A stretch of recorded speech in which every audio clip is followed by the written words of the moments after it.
विनाशाय च दुष्कृतां धर्म संस्थापनार्थाय संभवामि युगे युगे। और यही भाव हमारे गोस्वामी तुलसीदास जी रामचरितमानस में लिखते हैं कि जब जब हो धर्म के हानि पाड़े असुर अधम अभिमानी। जब जब हमारी धर्म के हानि पाड़े असुर अधम अभिमानी।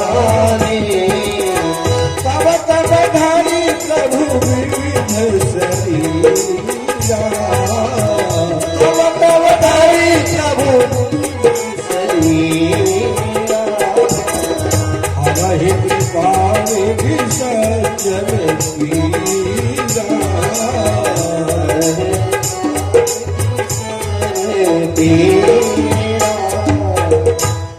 भगवान का अवतार दो ही कारण से होता है, तीसरा कोई कारण नहीं है।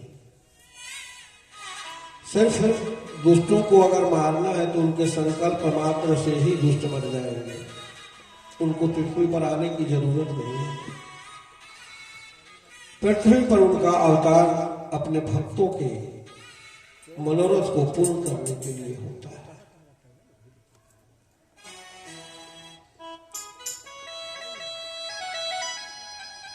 रामचरित्र की कथा में अभी पिछले दिनों आपने सुना कि जाके सिमरन ते रिपुनासा नाम शत्रुघ्न वेद प्रकाश। जिसके मात्र सुमिरन करने से ही शत्रुओं का नाश हो जाता है, सिर्फ नाम स्मरण करने से।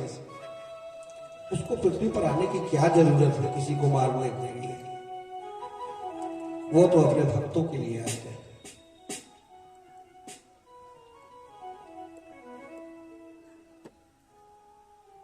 भगवान ऐसा सोच ही रहे थे कि तभी आकाश से दो रथ सूर्य के समान तेज वाला आया, जिनमें सभी प्रकार के आयुध विद्यमान थे। क्योंकि भगवान कृष्ण तो अपना कोई भी न रथ न शस्त्र कुछ भी लेकर नहीं आए थे, लेकिन इनके संकल्प मात्र से कुछ भी संभव है। श्री कृष्ण ने श्री बलराम जी से कहा कि देखिए भैया, ये आपका रथ चला आ रहा है और आपके प्रिय आयुध जो है उनका जानते हैं सबसे प्रिय आयुध क्या है? हल और मूसल। सबसे प्रिय हथियार है इनका। वो भी उस रथ पर आ गया, रथ पर रखा हुआ था। कन्हैया ने कहा कि भैया देखिए आपके प्रिय आयुध भी है इस पर, अब आप इस रथ पर संहार होकर दैत्यों का संहार करिए। भगवान श्री कृष्ण के लिए जिस रथ को लाया था उसमें 4 घोड़े थे। दोनों भाई रथों पर सवार होकर छोटी सी सेना लेकर निकल पड़े।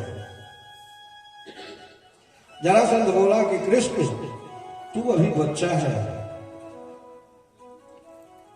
और अपने मामा का हत्यारा है। कंस मामा था न कृष्ण का।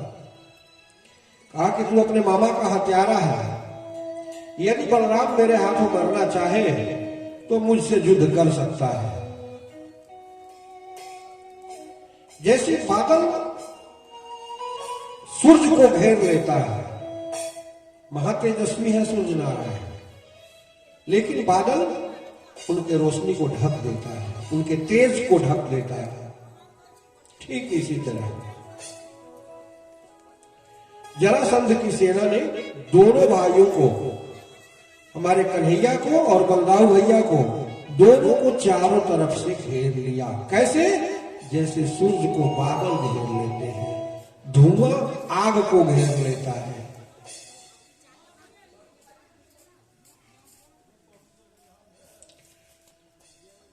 प्रभु ने क्षण मात्र में ही तीनों लोगों को का संहार करने की सामर्थ्य है प्रभु में। अब ये दोनों भाई युद्ध करने लगे और जरासंध के सारे सेनाओं को खेल खेल में ही मार दिया। बलराम जी ने जरासंध को रस्सियों में बांध लिया, लेकिन कृष्ण ने कहा कि भैया अभी नहीं, अगर अभी इसे मार दोगे तो ये और राक्षसों को लेकर कैसे आएगा। अभी इसको मत मारो, इसे छोड़ दो और धीरे धीरे ये दूसरे राक्षसों को भी लेकर आएगा। हमको मारने के लिए कहीं जाना नहीं पड़ेगा, पृथ्वी का आधा से ज्यादा भार यही हल्का हो जाएगा।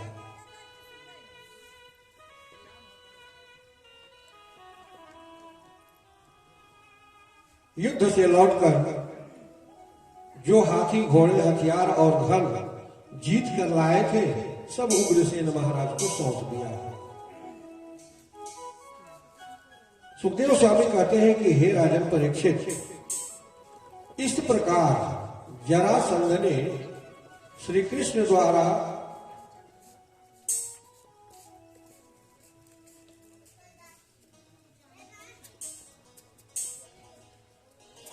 कृष्ण के द्वारा जो रक्षित यादव कुल के लोग हैं 17 बार जरासंध के आक्रमण से 17 बार रक्षा किए।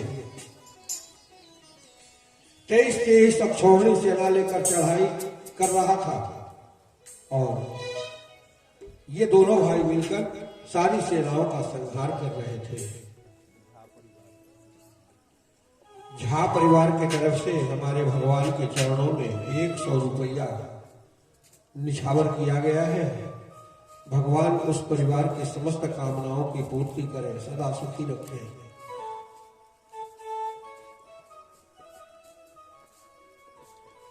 अब भगवान दोनों भाई मिलकर 17 बार उनके सारे सेनाओं को मार देते और जरासंध को छोड़ देते ताकि वो फिर दूसरा राक्षस लेकर आए।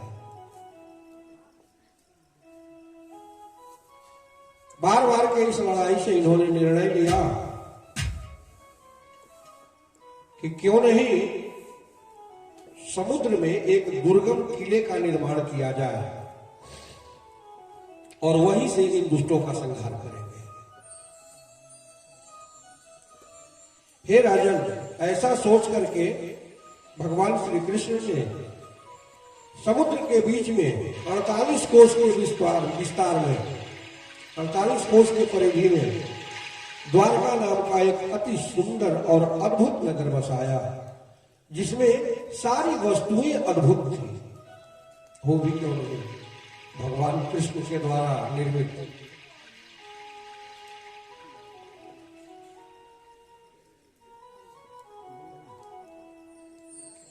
हमारे इस मठ के संरक्षक और पुजारी भी कहिए, जिनके देखरेख में यह मंदिर चल रहा है, श्री रूप नारायण झा जी, उनके यहाँ से भगवान के लिए और माता रुक्मिणी के लिए वस्त्र भी आया और 505 रुपया भगवान के चरणों में निछावर किया गया। ईश्वर समस्त कामनाओं की पूर्ति करें, समस्त ऐश्वर्य से परिपूर्ण रखे।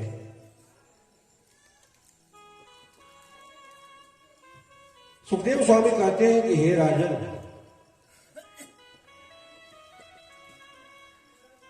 भगवान ने अपनी योग माया का विस्तार आवाहन करके सारे मथुरा वासियों को द्वारिका में पहुंचा दिया।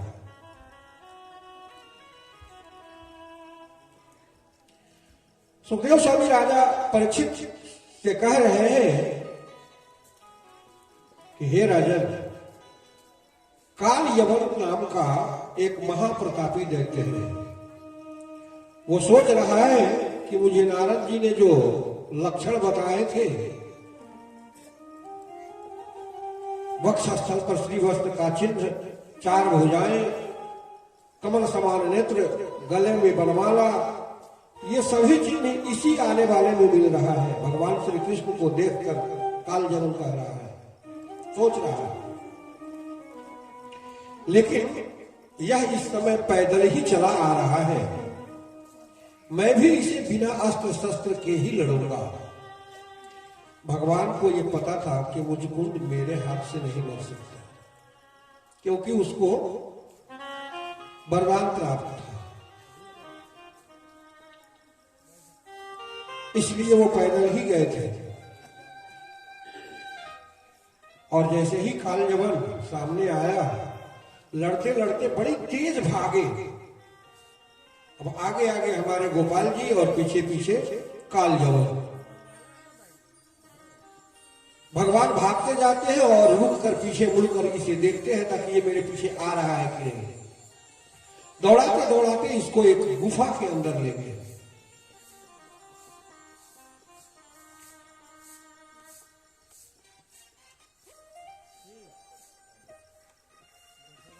एक बार मुचकुंद देवासुर संग्राम में इंद्र की सहायता किए थे, युद्ध किया था। युद्ध की समाप्ति पर उन्होंने कहा कि अब मैं अपने राजधानी को लौट जाऊंगा। इंद्र ने कहा कि अब आपकी राजधानी में आपके वंश में कोई नहीं है। तब मुचकुंद बोले कि हे देवराज, अब मैं बहुत थक भी गया हूं, इसलिए आराम करने की इच्छा हो रही है। आप हमको ऐसा वरदान दीजिए कि हमारे नींद में कोई बाधा न बने। हमारे नींद में जो भी बाधक बने, हमारी दृष्टि उस पर पड़ते ही वह जलकर भस्म हो जाए। इस तरह का वरदान इंद्र के द्वारा मुचकुंद महाराज को मिला। और मुचकुंद महाराज जाकर एक गुफा में सो गए, गाढ़ी निद्रा में सो गए। भगवान तो अंतर्यामी है, उनसे तो कुछ छिपा नहीं। भगवान ने सोचा कि क्यों नहीं इसको मुचकुंद महाराज के द्वारा ही मरवाया जाए। भागते भागते भगवान उसी गुफा में प्रविष्ट कर गए जिस गुफा में मुचकुंद महाराज सोए हुए थे। अंदर जाकर अपना पीतांबर उतारा और मुचकुंद महाराज जो सोए हुए थे उनके ऊपर उनको ओढ़ा दिया और खुद उसी में छिप गए। कालयवन इनका पीछा करते करते उस कंदरा में आया और देखा पीतांबरी ओढ़े हुए लेटा हुआ आदमी। सोचा कि थक गया है, इसलिए आकर सोने का नाटक कर रहा है। बिना पीतांबर हटाए ही अपने चरण से धक्का दिया उसे और कहा, छलिया, थक गया तो यहां आकर सो रहा है, चल मेरे साथ युद्ध कर। नहीं उठे। फिर चरण का प्रहार किया। चरण प्रहार से मुचकुंद महाराज की नींद खुल गई।